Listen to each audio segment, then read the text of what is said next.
From sunrise to sunset, all day and night. Pawa Radio. Alrighty, aloha. Welcome back to the Pawa Morning Drive Show.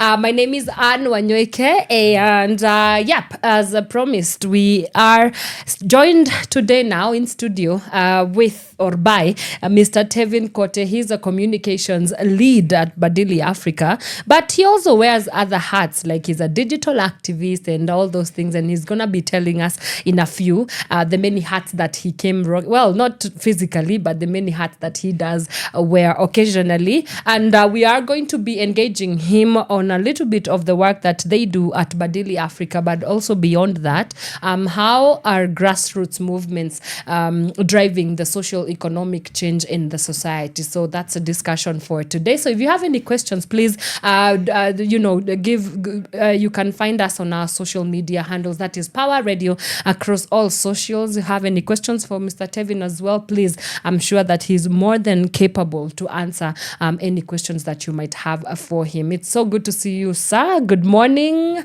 Karibu Pawa Radio. Thank you very much. You're well? Good morning to you too. I'm very well as well. It's just very cold. Yeah, it's very chilly. Yeah, it's very chill, but we move regardless. Yeah, the show must go on. Definitely. Karibu sana Pawa Radio. Thank you for having me. All right, so for the one or two people that might not know who Tevin Kote is, kindly introduce yourself and tell us a little bit about the many hats that you wear. All right. Yeah. My name is Tevin Kote. Yes. I am the communications lead at Badili Africa. Aside from that, I am a podcaster. I'm a host, and also I host the podcast known as Most Wanted KE alongside two other individuals. Okay. Also, I am, as you have said, I'm a digital activist. Yeah. I try and see how do I even harness the power of storytelling and strategic communication when it comes to contributing to the conversation in the country. I don't want to brag a lot, so Please brag away. I am also I work closely also with influencers.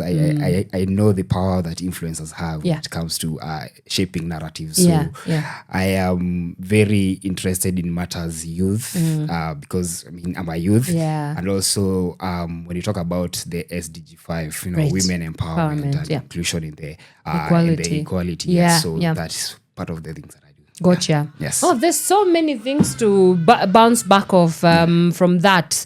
But I know we will get right into it later on. But to just kind of form the basis of our discussion this morning, for people who might be watching and they do not know who Badili Africa is and what you guys are all about, kindly tell us just a little bit about Badili Africa and the work that you're doing at the grassroots level. Amazing. Yeah. So Badili Africa, we are a Pan-African women rights organization. As when I say Pan-African, it's Badili Africa. Yeah. Our work is about changing what the African setup. Right. So our work, our mission is usually to try and see how do we redefine our political engagement in Africa, not just Kenya, but also Africa at large. Yeah. And so how do we do this? We do this by harnessing and strengthening the capacity of the organizing power of grassroots women, as we talk about grassroots initiatives of grassroots women, as well as young women in the institutions of higher learning and also urban informal settlements. We try and see how do we empower them to be able to ensure that their voice are heard in the decision-making spaces, as well as policy work, as well as try and see how do they engage themselves in the dismantling of barriers such as gender-based violence and discriminations against human rights. Right. So majorly we work with two groups. For us, we try and make sure that we distinct the group. So we work with the young women in the institution of higher learning, as well as urban informal settlements, and we work with the women, grassroots women organized in chamas. I'm sure if not us, our moms are part of a chama. So when I talk about chama, for those people who don't understand chamas, as usually the self-help groups within the communities. You see those table banking, but then as we see, how do we ensure that it does not involve just about matters money? Because if the decisions were made right by the politician, my mom will not be in a chama to try and get money for school fees. If there was a good education system, if there was a good health system in the country, my mom will not be in another chama to try and see how do I get money to be able to take my child to the hospital if they're able to, if for some reason they're sick. So it's trying to see also how do we strengthen and harness that organizing power of the grassroots women to be able to know the power that you have also, because these women are usually the same women who politicians approach when it comes to elections. That's right. To gather votes for them. So it's trying to see the power that you have to elect these leaders, the same power that you have to be able to hold them to account to what they say they're going to be doing. So it's trying to do that also. One of the things that we also do is dismantling of barriers that prevent women to participate in the decision-making spaces as well as inclusion in the leadership spaces. And this is the gender-based violence. And it starts all the way from the institutions of higher learning. There's a lot of gender-based violence that happens there, sexual harassment that prevent young women from taking up spaces also or occupying leadership spaces. So it's trying to see. Have you seen what, for example, Farouk was doing the other day? Sexualizing and objectifying political women leaders. And people are actually cheering on. Yes, and that's including the women. Yes. Including the women themselves. And most of the time you find is that people don't recognize such things. And for us, even as an organization, is trying to see how do we teach them about matters human rights so that they know when violations are taking place. Because some of them, there's a very thin line. They don't understand maybe this whatever Farouk was saying, that's violation, that's sexual harassment. Yes. So them to be able to identify such issues and to be able to work against that, as well as also our mission. And this is the why Badili really exists, because we want to contribute to an equitable society where our young women and grassroots women are able to enjoy social, political and economic rights. It would be very interesting to hear you as a man working in a space where it's advancing the progression of women's issues. What how come? Is it interesting to you? Do people take you seriously, for example? Definitely. How is that experience? For me, it has been an amazing experience to just see, because one thing I know, we cannot work as silos. And I am a male ally. I term myself a male ally. And at Badili Africa, we don't work just with women because we bring on board also the male allyship, because for us to be able to achieve what we want to achieve in regards to even gender equality, we need the men on board to be able also to change the stereotypical thinking around women in leadership. So for me, I think I'm an ambassador when it comes to men. To be able to know, I've been able to understand, the importance of having women in the leadership spaces, because as a man, I don't understand what women want. I can't tell what women want. It's only women who can tell us what women want. So it's very important to be able to have them to be participating in the decision-making processes as well as being in the leadership spaces again. We don't talk about, when you talk about leadership spaces, we're not talking about those seats that have been set aside for them. When you talk about the country, we have the women rep. We're not talking about just that. We're talking about even the topmost seats. When you talk about even the universities, we have those seats that are being set aside for specifically women, such as in the university that we work in, we have seen them setting aside seats such as academic accommodation secretary. But then how do we ensure also they are part of the presidency? They can be able to occupy the seat of the president in the universities. Because if a man is the president in the university, how can he put something like the access to sanitary health as a priority? That will not be able to happen. So for me, it has been an interesting journey and an unregrettable journey for that.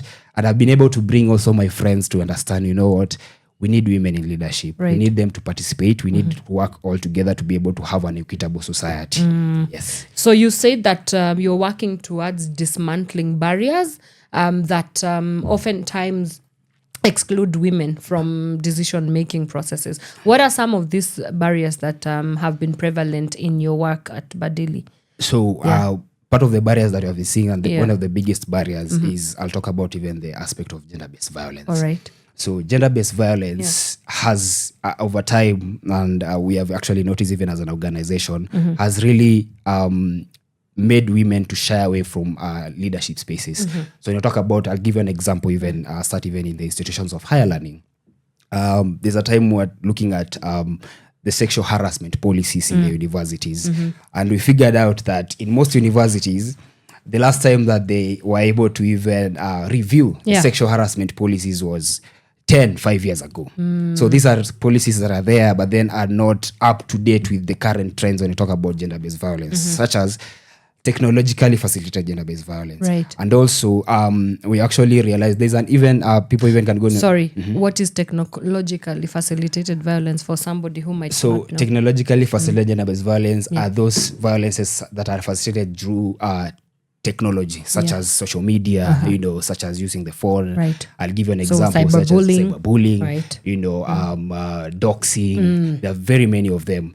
And one thing, there's a research that you did, also a documentary that you did. It's called The Silenced Young Woman, that talks about how sexual harassment and gender-based violence had been able to silence the voice of women, when you talk about campaigning. And this, you'll be surprised, even in the universities, it happens, not just the national politics, where women are doing campaigns and there's groping, there's sexualizing of women. People don't see women as leaders, but then when it comes to a woman, you just look at the body, you're sexualizing everything. Yeah. But when it comes to leadership, it's about the brain. It's about what someone can be able to deliver. The It doesn't value, matter exactly. It doesn't matter your shape of the body or anything. So that documentary, and I would even urge people to just go on our YouTube page and look at it. Okay. Talks about how women have been silenced over time, all the way from the university spaces. What's it called? The Silenced Young Woman. The Silenced Young Woman. Yes. So it's trying to see also gender-based violence. Even I'll talk about even another documentary that we did is called the Women Kingmakers. It talks about the violence that is perpetrated against women political mobilizers. These are not even women who are running for leadership, but the women who are mobilizing for votes for politicians. Right. And some of the things that we were able, when we were shooting the documentaries, some of the stories that I was able to listen to were very heartbreaking.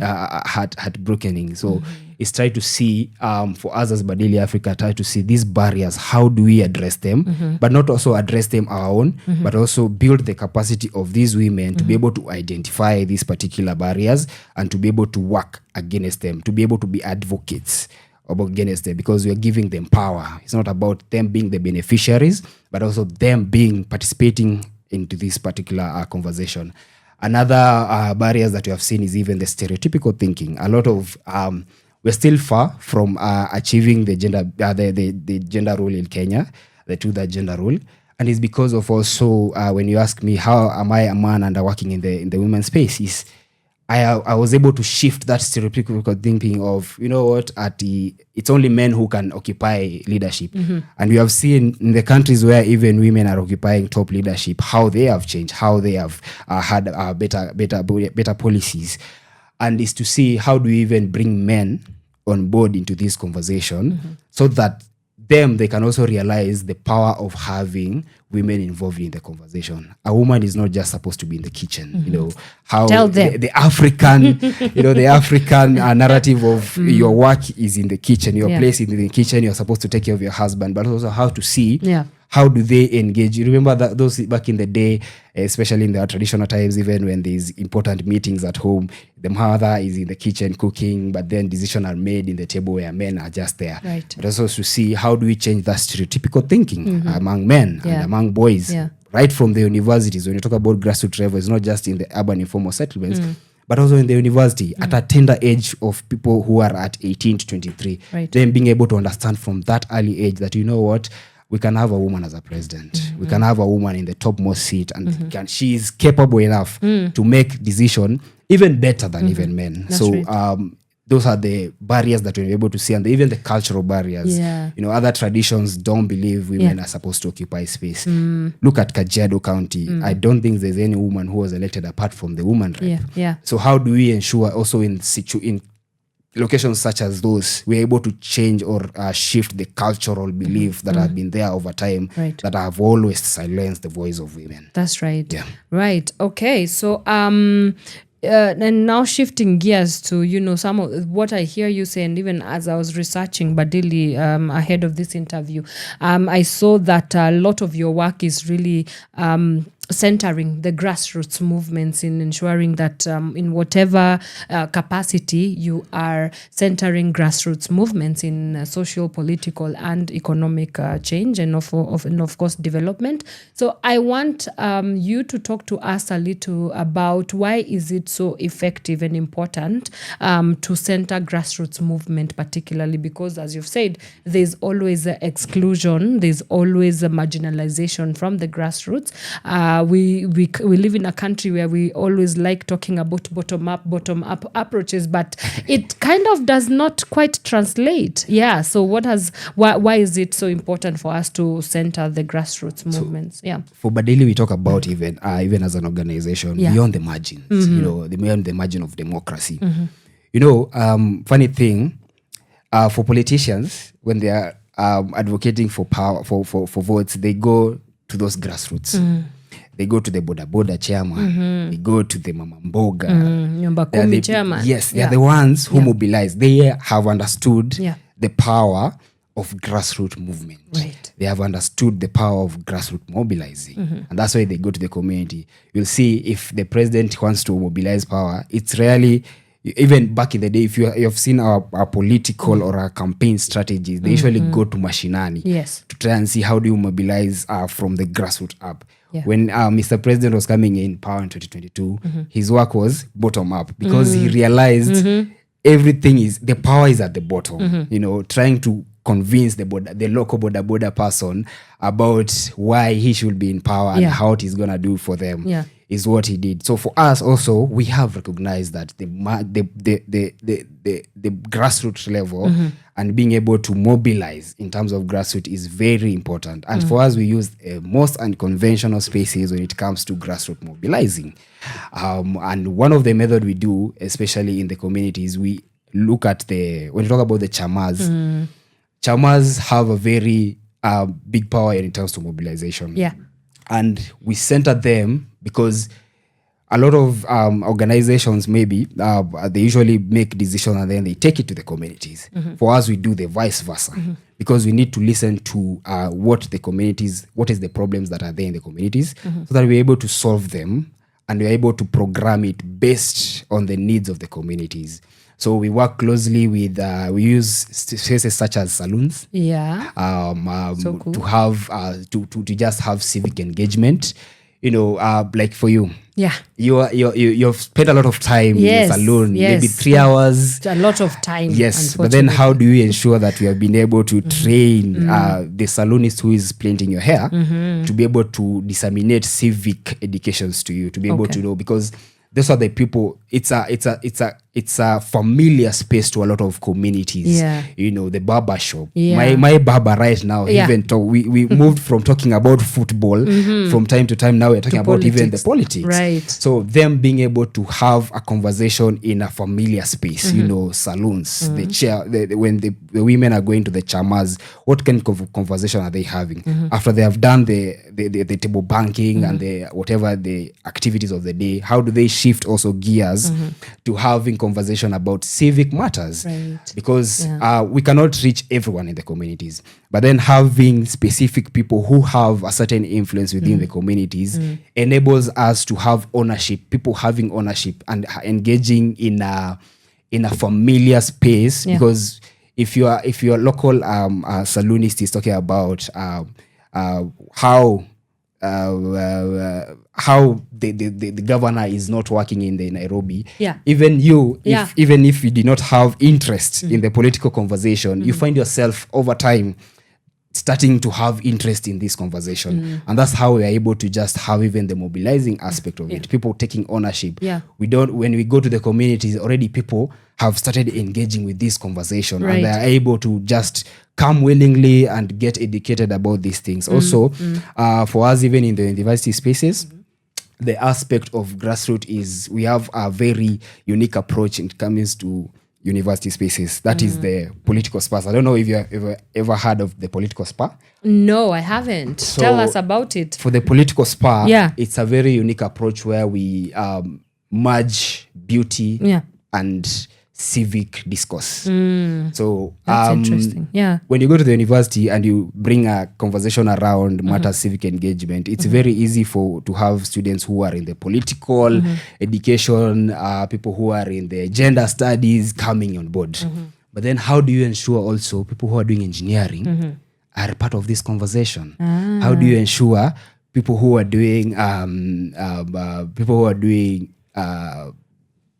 tourism are part of this conversation? Yeah.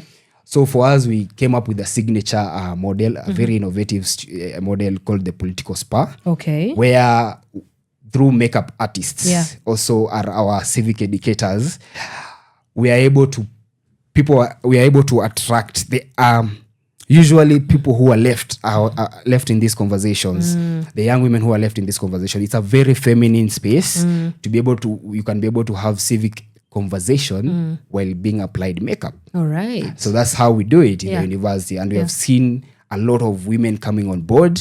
And one of the tangible things is just to see also people who are doing very complex courses, even taking part in leadership spaces, even running for leadership spaces within the universities, including that too. Yes. Wow. So it's really effective because it's also a situation where it's familiar to them, you know, beauty, and being able to tell them, you know what, even if the reason why you use beauty is because politics affects everything. Even the makeup that you wear, politics affects it. Right. You know, at the first time I was starting to shave, I think I was starting to shave with 10 shillings. Right now I shave with around 250 shillings. You know, that is because of politics. You know, politics has affected that. So being able to show them how politics affect them and using a signature thing that is they're able to feel confident also because of, you know, applying makeup, you're beautiful, but they're still having that conversation. But it's not us having conversation with them, it's trying to see how do we even train the makeup artists to be able to be the initiators of the conversation. Something that is adventurous, something that is very out of calm. the box as well. Yes. I love that. So the political spas, is it that do they happen spontaneously or? Yeah, they happen really spontaneously because even we don't do them in the room. We do them in the fields, in the gardens, to just see how do we even the makeup artists themselves take up this ownership of the conversation, even within the universities, because the makeup artists that we work with are not just people who have already finished campus, but also makeup artists within the universities. There are very many talented young women who do makeup. So also them being able to understand how do you run a civic engagement session using the art of makeup. Right. Well, that's very cool. Right. Okay. So I wonder, how has your work as a digital activist spoken into the work also that you do? Because I feel like it's sort of the same. And even the recent happenings of the country, I mean, we're talking about abductions, extrajudicial killings, continuous impunity. I mean, we've just seen that Lagat is not yet, or he's been let off the hook. So it's quite hard to ignore the circumstances that we find ourselves in, and so I wonder, are you bringing all of this experience into the work that you do at the grassroots level as well? Definitely, because as I started, I said I work closely also with digital media influencers. So my aspect of digital activism might not be even on the front line, but also trying to see how do I ensure that the influencers are able to understand the power that they wield as individuals. And we work with very unique influencers. For us, we don't work with the signature influencers, but we work with those influencers, especially from the institution of higher learning, and also community influencers below the age of 25 years. So these are people who have the power, they have the numbers, but then are yet to identify or recognize the power that they have to be able to shift narrative, to be able to influence change within their spaces. What criteria do you use to identify the influencers? So for us, influencing is, we have seen when it got, for example, in a university space, the people who have even 1,000 followers, but then they have a certain influence within that particular space. Okay. When you look at, when you just talk with students in the university and ask them who influences, they will be able to tell you that, and you'll be surprised that this person doesn't even have 20,000 followers. Wow. They have probably 1,000 followers. Okay. But the influence that they're able to wield within that space, it's something that is really important. Yeah. So we are able to just come and tell them, you know what, this particular influence that you have, probably you're talking about football. Oh, yeah. You know, Yeah. one of our top influencers have 400,000 followers on X. Wow. But when you found him, he was all about football. But right now, he's someone who is really into it when it comes to accountability and holding leaders into account. Yeah. So he's trying to see how do you ensure that they're able to recognize the power that they have and the responsibility that has been wielded upon them with the influence that they have within the space to be able to advance different conversation in regards to leadership, in regards to holding leaders accountable. Right. Even when we talk about gender equality, our work to contributing to gender equality is try to see how do we also use this or rather collaborate with these influencers to be able to advance the conversation about the importance of having women in leadership spaces. Right. And we have seen notable results because for the first time, even since the inception of Jomo Kenyatta University of Agriculture and Technology, there was a woman who ran for presidency for the first time ever. And this is because of the power of also trying to see how do even influencers collaborate with these young women to be able to shape narrative, to be able to package themselves in a way that is sellable also in their campaigns. Yeah. Right. Wow. That's very, very incredible. Now, you did mention about it's about the community taking ownership of whatever is happening politically, socially, economically. I'm interested to know, so after maybe, for example, they've come to the political spa, you've engaged in this, not only civic education, but also political education. What are the steps that you take to ensure that the conversation is sustained? Because it's one thing to, engage in a public forum, maybe a public participation forum, but you want it to go beyond the engagement between you and Badili Africa, or Badili Africa and the community. So how do you rework around sustaining the conversation? Because can we afford not to sustain the conversation? I don't think that boat already sailed a long time ago. Yeah, because of the heightened political climate we are currently living in. So I remember even when we started, I talked about even the aspect of strategic people that we bring on board in this conversation. So when you talk about Chama, we talk about Chama women leads. Okay. So you'd be surprised that a Chama woman might be in at least 3-4 groups, Chama groups. In one group, there are around 20 women. So you can imagine the amount of the number of women she is able to reach with that particular numbers. Yeah. So also, for us to be able to sustain the conversation, we try and make sure that these people are not just beneficiaries, but are part of the conversation. Yes. At Badili, we call them charging them to be part of the conversation. Yep. And to be part of to be advocates. Yes. So for us to be able to sustain this conversation, we ensure that whatever we are teaching them, it's something that is tailor-made to their understanding for them to be able to disseminate to different communities that they're able to face. Such as, and what we have seen also in different communities, such as the work we are doing in Kangemi. We have seen how Chama have been able to have activations. We call activations. Right. So these are grassroots organizing within the communities where the women who have been able to be our participants or have been directly impacted with the civic education that we have been giving to them are able to disseminate it to different communities. They have sessions within their communities and then they welcome us. They told us, so for us, we are just there as flyers on the wall for them to just see how do they disseminate this conversation even downstream. When you talk about even in convention spaces such as salons, when you teach a salonist how to be a civic educator, when you empower them to be able to understand human rights, to be able to understand the constitution, they are able to have this conversation with their clients. They don't have to go outside their space. They are able to have them while they are in their space. Right. So it's to see how do we for us, sustainability is empowering these particular women to be able to be trainers also within their communities, to disseminate information within their natural setup without taking them outside their comfort zone. When you talk about even activism, the social media influencers, when you talk about even the spoken word artists, how do they use the power of activism also to continue this conversation even in the online spaces? Because we have trained a lot of influencers. Right now, we're not even collaborating with them, but we are seeing them just disseminating whatever we have been able to teach them throughout their social media, just monitoring and seeing, okay, we found this one like this. Right now, he is very active, or he is very active in a particular conversation.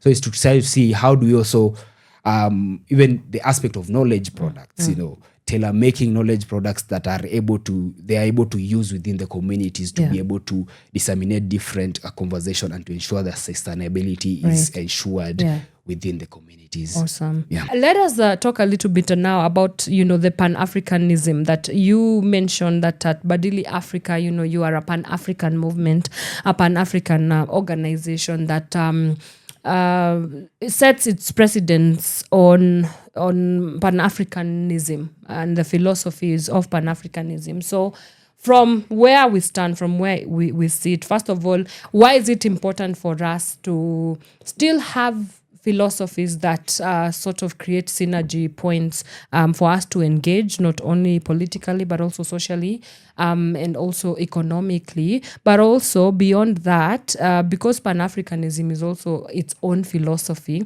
And I know that because people and culture and times do bring about new nuances to whatever the movements are. The Pan-Africanism maybe of Marcus Garvey, of Kwame Nkrumah, of Patrick Lumumba might not be the same one that you guys are talking about. So what are your thoughts on that? The importance of having developed our own public philosophy, but also that builds on the Pan-Africanism philosophy as it stands. So even when you talk about Pan-Africanism, I think I'll take you back even to the beginning of the year. And it's something that it was something that was really interesting to be able to see even as an individual. I remember earlier this year, we had the opportunity of screening our docu-film, The Woman Kingmaker, in Johannesburg. And it was an audience of over 1,000 women across the 56 or the 55 countries in Africa. Everyone was represented. And the very interesting thing that I realized is we do not have unique challenges as Africans. Our challenges are the same. The challenges that women are facing in Morocco, challenges that women are facing in Sierra Leone, challenges that women are facing in Namibia. And what we are facing even here in Kenya is they're outside. They're all the same. So when we talk about even Pan-Africanism, it's just realizing that as African, how do we ensure that we are able to target or we are able to solve our problem even as Africanism using the philosophy of Africanism. Yes. And also something that really came out is the aspect of, and something that is very key to us even as an organization, is the aspect of Utu, Utu and Ubuntu. Yeah. When it comes to even leadership, how do we envision envision the aspect of Utu when it comes to leadership? The humanity aspect of it. Yeah. And over time, I know things are changing from the time when Kwame Nkrumah was there to now. Things are evolving, but also as they are evolving, how are we able to learn from the lessons of Pan-Africanism back in the day to what we are having right now? Because change is inevitable. Right. And even as we are doing it in the African, when we are fighting for Pan-Africanism, how do we not shift the Western world, but also gear our solution or tailor make our solution based on our Africanism as African people, because we are having very unique challenges from the Western. So is to see from the challenges we have been able to face as a people, and the lessons learned from the time of Akina Sankara, Akina Kwame Nkrumah, how do we shift them based on the current times, but not really move away from them, because we cannot move away from our Pan-Africanism. not completely. Yes, not completely. Yeah. So it's to see how do we adapt them to the changing times, to the changing generations. Because I remember when we were having the Twitter space the other time, we said the problems are changing, but then also our leadership is not changing with time. So it's also to see with the philosophies, how do we improve them with time, tailor-made to the generation and the challenges that we're facing currently. Wow. Yes. And I think that also speaks into intergenerational dialogue, which I think, it's quite a buzzword. Just the other day, Raila Odinga came on and said that, young people, we need to start fostering intergenerational dialogue. And to which, a lot of people had a lot to say about this. But, again, it speaks to the need for us to actually really quite invest in, and not in a cosmetic way, but in a very meaningful way, where yes, everybody is brought to the table. We are fostering and creating spaces for intergenerational dialogue, but beyond even just speaking, because for the longest time, when I look at any intergenerational anything, young people are usually there as token. So it's very tokenistic in a way, because we do not get to see the voices of young people heard and also implemented, like whatever they have to say implemented. So as we navigate this idea of intergenerational dialogue, what are the hits, what are the misses, and what do we need to do to build a sustainable framework for intergenerational dialogue that is meaningful beyond tokenism? I think it's the intentionality behind it. And the reason why people were there was a lot of backlash to what Raila was saying is because, as you're saying, it's very tokenistic. Yes. Is for the camera, we had old people and the young people, we had a conversation, but then what happened after that conversation? Did the voices of the young people heard? Were they heard?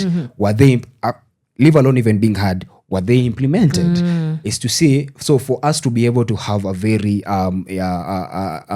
successful intergenerational dialogue is being intentional towards why are we going there? Because when Raila was saying we have an intergenerational dialogue, he was not clear of why. So why are we doing that?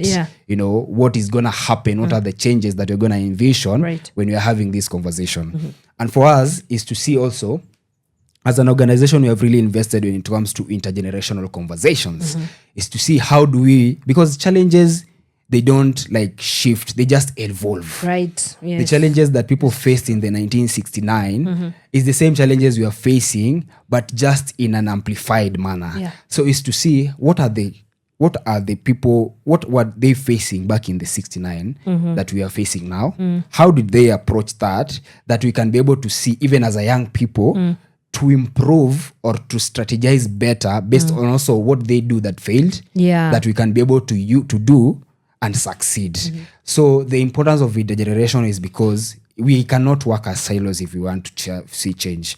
We have to learn from different generations, because even them, the people who are older, they were young once. Yes. When you talk about the Mau Mau, the Mau Mau were young people when they were fighting. That's they were right. Very in 18, 20, 19. So what did they do best that were able to see us getting independence, and what can we learn from them, or what mistake can we learn from them to be able to improve on our work right now, even as a young person? So for us, we have been able to see, when talk about even the leadership, we have been able to we have been able to bring on board older women, people who are even 90 years, to just come and have conversation even with young people, to tell them these are the challenges that we faced back in the day. This is how we approached these challenges. These are the failures. Because also for us to have an intergenerational dialogue is for the older even generation to realize, this is what we did, but we failed. But then how can you use our failure as a stepping stone or as a lesson to be able to strategize better, to be able to organize better, to be able to have better results? So for us to be able to have a successful intergenerational conversation, we have to be very intentional, both from the older generation and the younger generation, to be able to see, after this conversation, are we going to hear the voices of the young people? Are we going to implement the voices of the young people? Because it's one thing to hear them and then continue with the life, but it's another thing to actually implement what the young people want. That's right. Because the reason why we're having unrest is not because we're having we have a certain hate towards a certain leadership, Yeah. a certain leader. We do not hate any leader. It's because the problems that are there and the voices that we are trying to put out are not being heard. So it's to ensure that if we want to have a successful dialogue, is to ensure that whatever it is that you are even saying, you are listening to it, and you are listening to it intentionally with the aim to change or shift whatever it is that you are trying at. Right. What is the power of documentation in all this? Power of documentation. I think as a country, we are not doing really well when it comes to documentation. How so? And actually, kudos to Power 254. I remember there's a time we're doing the Maandamano art exhibition, and the way you've been able to just document the different instances that you have been able to see is really powerful, because documentation tells the story. There's a way, like right now in our, how many people even go to even the archives to just see what is there? I don't even know that people know that what people archives even don't is. know what is in the archives. Archives ni stage ya bus. Exactly. Tupatane archives. Tupatane archives ni stage ya bus, exactly, bro. So but then you see, I remember this when I was in South Africa. I went to a place called the Library of Things We Forget to Remember. The things that we forget to remember. That is such a Exactly. powerful phrasing. Yeah, it as has well. it has records of people like Gavi, people like Sankara, people like Nelson Mandela, of course. Yes, it has been documented so well. Yeah. Even as a young person, I would go just there, put on my headphones, and just listen to deeply even immerse. the speech of Yeah. Martin Luther King. You know, so for us is also to see how do we document each and every struggle. Where is this? Joburg? Yes, it's in Johannesburg. Okay. To just try and see how do we ensure that we document each and every struggle that we have. How do we ensure that the Generation Alpha are able to know what happened in 1969? Right. How are we going to ensure that the Generation Alpha, we don't forget the history of Tomboya. We don't forget the history of the Mau Mau. It's through documentation, because they tell the story. Yeah. For us, how we've been able to do that is even through the power of documentaries, the mini documentaries. Yeah. Talk about the women kingmakers. It's us documenting the struggles, the hidden struggles of women political mobilizers, to just tell the stories of, you know what, many people don't even know that women political mobilizers are the kingmakers. Yes. They're the people who bring these leaders that we have right now. So it's to see how do we tell the story beyond our existence. Yeah. Because we're not going to be here for a very long time. But then how do we ensure that our history is not eroded over time? Right. It's through the power of documenting. Yes. So I think as Kenya, we also need to really, I remember there's a friend of mine also who told me, during the apartheid struggle, South Africa has been able to document that struggle very well. All right. You know, they have been able to document the people who died. How do we document the people who died in parliament? How do we ensure that their names over time are not forgotten? You know, because they are heroes. Yeah. They're people who went to advocate for change in our country. Yeah. How do we ensure that we even have a monument for them? Right. People like Chelagat Mutai. People don't know who Chelagat Mutai is. Yeah. Because history has eroded them. That's right. And for us, as Badeli, every Thursday, we Yeah. have a segment called Her Story, to be able to document the stories, the forgotten stories of women who contributed to the struggle, not just in Kenya, but also Africa. Okay. So people can catch us also every Thursday on all across our social media platforms to just read the Her Stories, to document and tell the stories of often forgotten faces. Yes. Awesome. So, time is really, really flying. As we wrap up our conversation for today, where do we go from here? You know, it's not the work of Badili Africa alone. I mean, it's great. You guys are doing an amazing job, but beyond the CSO space, beyond organizations like yourself, I think the grassroots is a place where it's people first, it's people led, it's people centered. Yeah. What becomes our responsibility to ensure that we definitely move towards the right direction? Yeah. So we move beyond the margin of democracy. You know, the normal people. Yeah. And I love what even right now citizens are doing, like the Citizen TV in the morning breakfast show. Yeah. We are moving away from having familiar faces, having conversations when it comes to civic matters or the civic discourse. Because the person that matters most in the democracy is the mama mboga. It is the university student who is affected with the new funding model. Yes. It is the boda operator who is affected with the rise in fuel. It's the conductor who is affected in the rise in fuel, because it's me who use matatu. Who, whenever the fuel uses matatu? Yes. I use matatu. It's me who uses matatu. Who am affected with the hike in fare because fuel has increased. Or there's an introduction of fuel levy. So it's to see how do we center the conversation around grassroots, beyond the margin of democracy. Remove the normal faces that we see on TV every day. Right. How do you bring Mama Mboga in Citizen TV to have a conversation about what is really affecting them as a community? Yes. So how do we move away from this is to see how do we invest more even as an organization, even beyond the CSOs, for us to have sustained conversation. How do we invest more in the grassroots conversations? How do we invest more in the normal and the common mwananchi? And ensure that they are not just benefiting from civic education, but they are able to take charge based on the education that you are giving them beyond that implementation. There's something that I read. I actually had this in a TED talk. Okay. Is to try and see how do you even redefine democracy? Because voting is not democracy. Okay. That is my civic duty as a citizen. Okay. But then democracy is what happens. What is the engagement that happens in between the elections? And ensure that every person is engaged. And the good thing about this leadership has made sure that everyone is politically woke. Yes. So how do we ensure that we cultivate that wokeness and strengthen that wokeness beyond, even if we solve our problems, that it doesn't end there? Because I remember I was reading something about the people power in the Philippines, and they did well in be able to removing the oppressors, but then that ended after that happened, and then they went back to the same problem. Right. So how do you ensure that engagement does not end? It is continuous even beyond elections. Even as we go to elections, is by giving people the power, by giving people the voices. Right. Okay. Before we even go, redefining democracy. What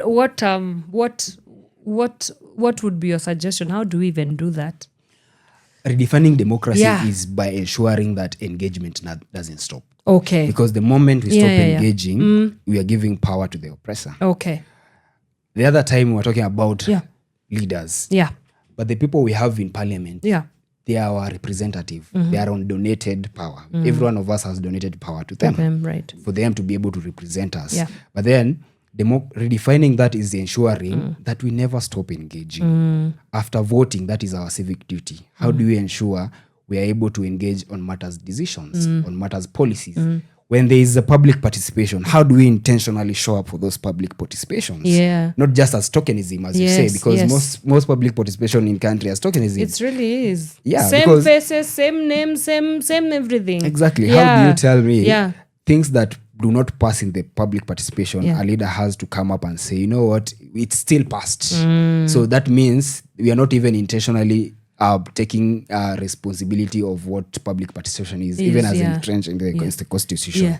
So it's to see how do we intentionally show up and engage on a daily basis. Democracy never stops. It never sleeps.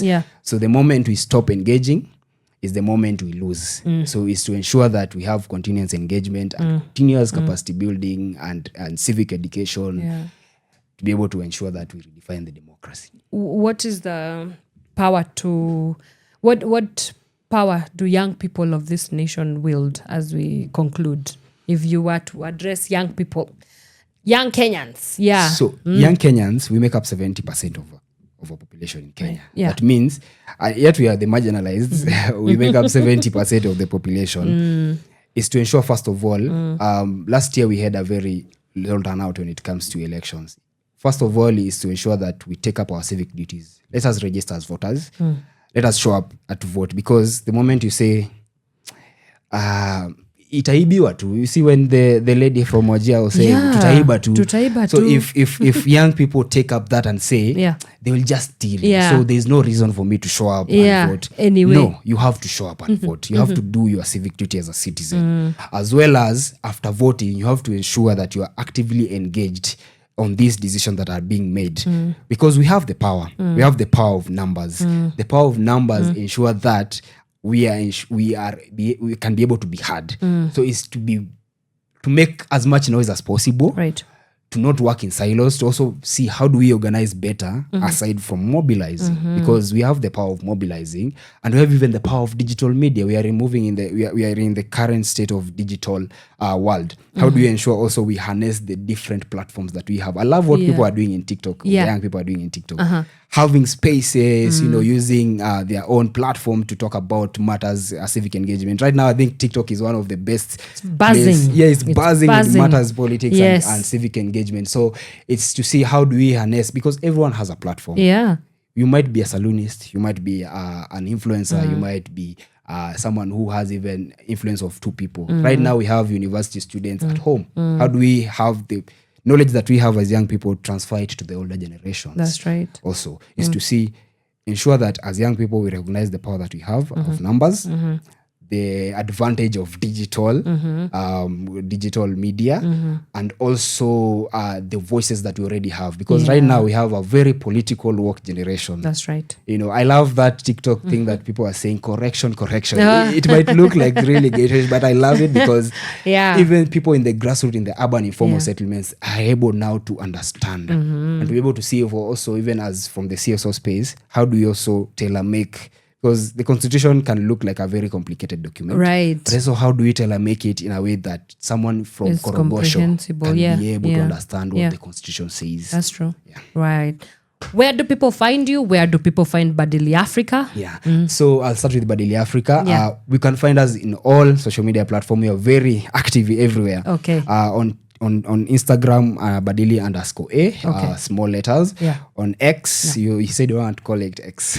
I will never call it X. It's Twitter forever. On X or Twitter, as you said, it's Badili_A now with the capital B, capital A. And then on TikTok is Badili Africa O. On Facebook is Badili Africa. On LinkedIn, Badili Africa. On YouTube, Badili Africa. Y'all are everywhere. We are everywhere. We have to make sure you're making the noise that is supposed to be made. And also on our website is badiliafrica.org. So we can also reach us whenever you have any query, whenever you want to be involved with the work that we do. Just be sure you reach us. Our email is info@badiliafrica.org. We'll be sure to get back to you and see how we can be able to work together collaboratively. All right. Yes. Yeah. And yourself? For myself, you can find me at Kote Tevin. Across all the platforms, Instagram, TikTok, Twitter.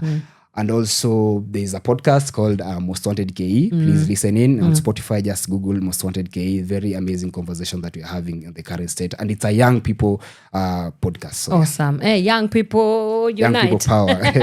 Amazing. Yeah. Oh, right. Mr. Kote, thank you so much for the privilege of your time. Yes, and thank you for rendering your voice. We absolutely need it. And thank you again. Ukirudi, salimia watu wote. Akina Bina pale, shout outs. Shout out to Bina. Shout out to the Bina Maseno. By the way, is she running for office 2027? You don't want to. I don't know that. Maybe she's in the best position. She's in the best place. Nitamtafuta. Akuja tuambie hapa. Kinaga unaga. All right. Yeah. Thank you so much for the amazing work that you guys are doing out there. And let's keep at it. Thank you very much for having me. Alrighty. Yeah, that has been our time with Mr. Tevin Kote from Badili Africa. They are having a great conversation about the power of documentation. We've also touched a little bit on some of the barriers that they are working in communities to topple over and also create inclusion for socio-economic transformation as well. We've also touched on the importance of having public philosophies and our own kind of philosophies, Pan-Africanism, as it might have been a great movement and conversation starter back in the day. How do we bring this moment with us home, and how can young people continue progressing this conversation on democracy, talk about political, economic, social progression as well. From sunrise to sunset, all day and night. Power